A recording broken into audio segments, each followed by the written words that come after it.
How do you get that message across? Like, how are you trying to get people to understand how serious it is? So, well, part of it is doing interviews like this where we can get the message out there. We talk to our friends, our families, our neighbors to share that message. We leverage the media wherever we can. So we use local social media, local newspapers. We do not have local television, so we use regional TV wherever we can. We participate in statewide hospital media briefings. And then we just have to depend on people to read those media sources. I think that probably talking to people one-on-one is probably the most effective. I think people tend to not trust media sometimes. Yes. So those one-on-one conversations with friends, neighbors, patients is really the best way for us to get that message across. How are you seeing the last 21 months take a toll on your staff here? They're exhausted. I think it's twofold. I think that this has been going on for a very long time. And from at the beginning, it was, I don't want to say it was fun, but it was unique. It was different. We had a lot of support. People understood that the healthcare professionals were the ones that were going to help us get through all of this. And the staff are dedicated to the patients. They're not going to stop caring for patients, but they're tired. It's a lot of long hours. It's a lot of extra shifts. It's a lot of patients to care for. They're watching people that, because we are a relatively small community, people that might be friends or acquaintances that are very sick and dying, and they're tired from that perspective.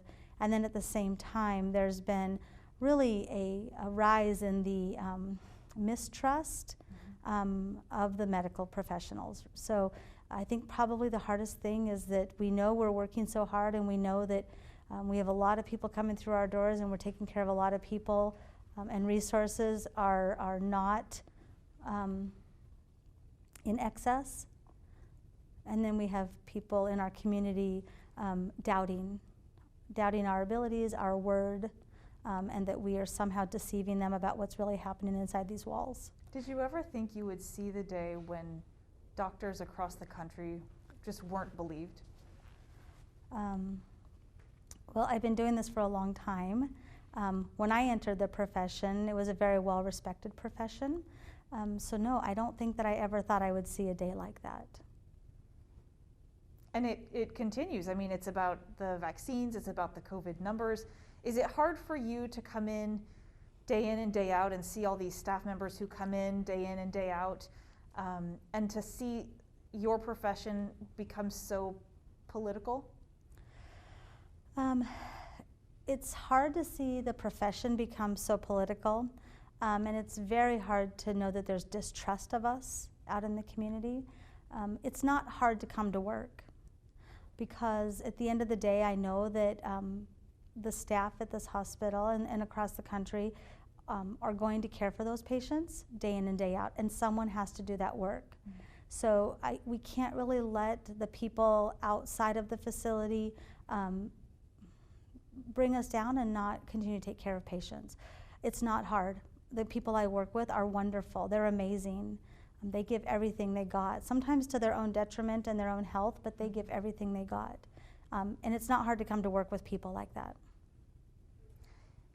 This hospital is kind of the central hospital that brings patients in from a lot of different rural areas, right? Correct. So you're kind of that main hub for a lot of rural communities. How is this rural experience of being a more rural hospital, do you think, caring for COVID patients differ from the Seattles or even the Spokanes? Sure. So clearly, I don't live and work in those hospitals, so it's hard for me to know exactly what's happening inside of their hospitals. However, what I would say is that because we live in a smaller area, we tend to have I would assume, a smaller labor pool. So we have the staff that we employ. We use staffing agencies on a regular basis. But what that means is that when we have employees going out sick, or employees not able to carry on anymore because they're just overwhelmed, we don't have a huge labor pool to draw from. So that is a challenge for us. We've made it work, but it's a challenge. I suspect that larger areas have a proportional problem. They are larger facilities, so they have to have more staff. And I'm assuming that that is the case because as the surge has been going on for the last couple of months, the ability for us to transfer to higher level of care has definitely been impacted because those hospitals are also full. And they also have a lot of patients in their beds and have a harder time accepting transfers from rural facilities. And without a lot of subspecialists, we rely on them for our more critically ill patients. Does it just pain you to know that some nurses and other hospital workers say, I just can't do it anymore, and they're literally quitting their jobs because they just can't do it anymore? It's heartbreaking. We don't usually go into medicine for the money. You go into medicine to help take care of people. And it's usually a calling. So to have people just so exhausted that they can't do that anymore, it's heartbreaking. Do you see that here? How are you guys trying to battle that? Yeah. Well, we try to support our staff as best we can through many different programs, appreciation, mementos, I guess, if you will. I don't know that I've necessarily had any one person say, I'm over medicine, I can't take care of the patients anymore and walk away. Mm-hmm. What we're hearing and seeing are people saying, well, I was going to retire in the next several years, but this looks like a good time to retire. Mm. So we have had a lot more retirements, and we've had some people just say they're going to go do something else. Mm-hmm. So this recent COVID wave seems to be kind of plateauing is what I'm hearing. Do you expect that it will surge again as we kind of move forward into the colder weather months and the holiday months? Are you prepared for that? And how are you getting prepared for that? So we've been told that it's plateauing. Regionally, we're not seeing that as much yet, although perhaps we're starting to see that. What you would anticipate, cold and flu season traditionally happens when it does because people are indoors because it's cold outside. So you do tend to see more of that respiratory transmission in the colder months. So we very well may see not just COVID, but other viruses as well. I don't know how you prepare for that. We're doing everything we can do right now, and we will just keep doing what we're doing. That's all we can do. Does it worry you to think that the surge and this strain on your staff isn't over yet? Absolutely, it worries us. You know, at this point where we are in the surge, we've had to pull employees from non-traditional roles. So I think you've spoke with nurses that are doing other things that nurses do, like education and unit directors who have had to go back to working shifts so they can help support their staff. We've also had to bring nurses out of the clinic. On our hospital floors, we've had to take family medicine docs who have transitioned into more outpatient medicine to bring them back into the hospital to take care of patients in the hospital. So it's exhausting and it's worrisome because as we do that, we will do whatever we have to do to keep taking care of patients, but the healthcare items that are considered elective or preventative tend to not happen in those types of situations. And at least a portion of our high census right now is people that had to delay care during the last shutdown because resources were used elsewhere or because we were in quarantine. So this ripple effect. So it is very much a ripple effect or a snowball effect, right? It just gets bigger and bigger. It's worrisome because we don't know where it ends and at what point do we finally catch up. Seems a long way off, doesn't it? It feels impossible sometimes. Anything else that you think is important as we try to, I don't know, get that message out, one, about taking it seriously, but about getting vaccinated in Grant County where the vaccination rates are some of the lowest in the state?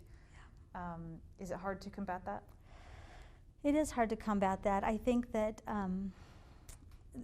unfortunately, I think the whole vaccine issue has become very political.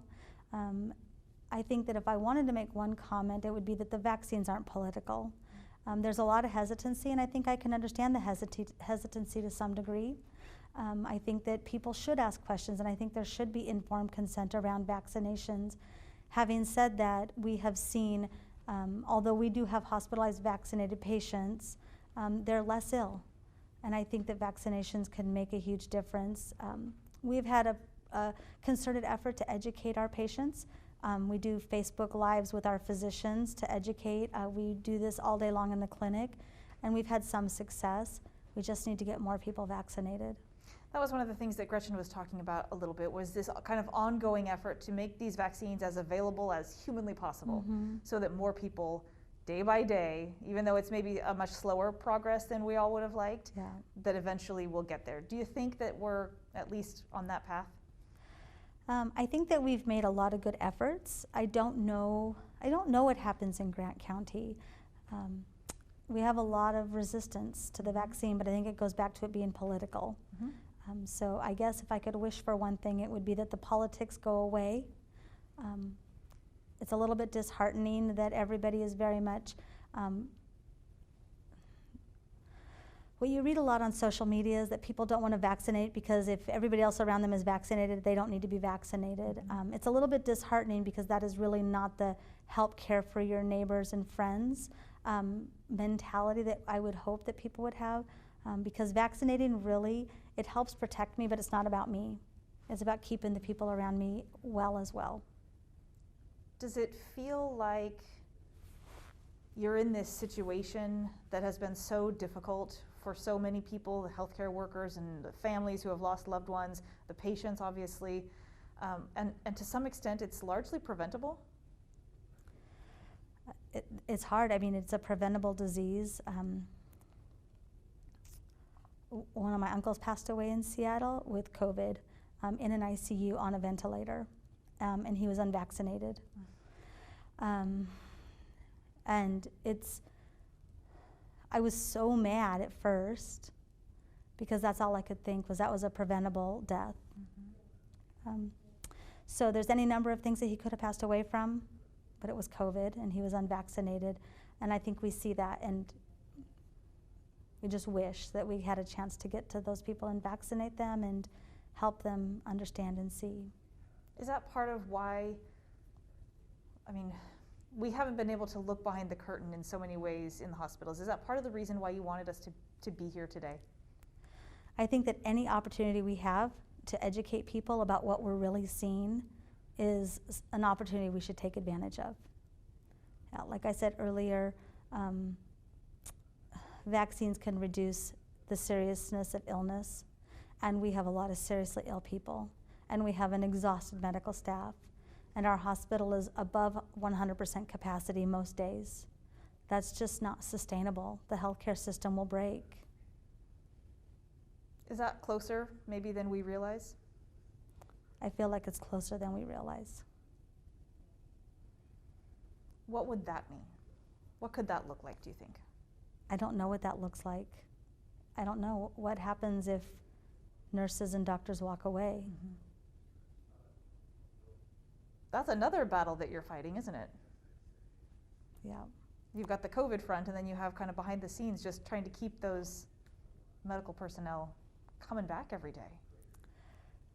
Like I said, I think that most healthcare professionals are really committed to their calling, and I think we'll keep coming back.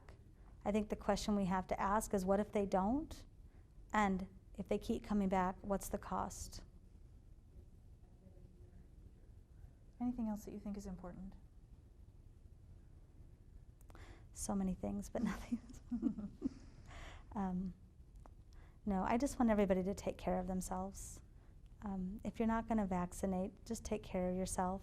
Yeah. Consider it, but stay healthy, and just take care of yourself. Okay, very good. Thank you very much. Thank I appreciate you. your insight. Absolutely.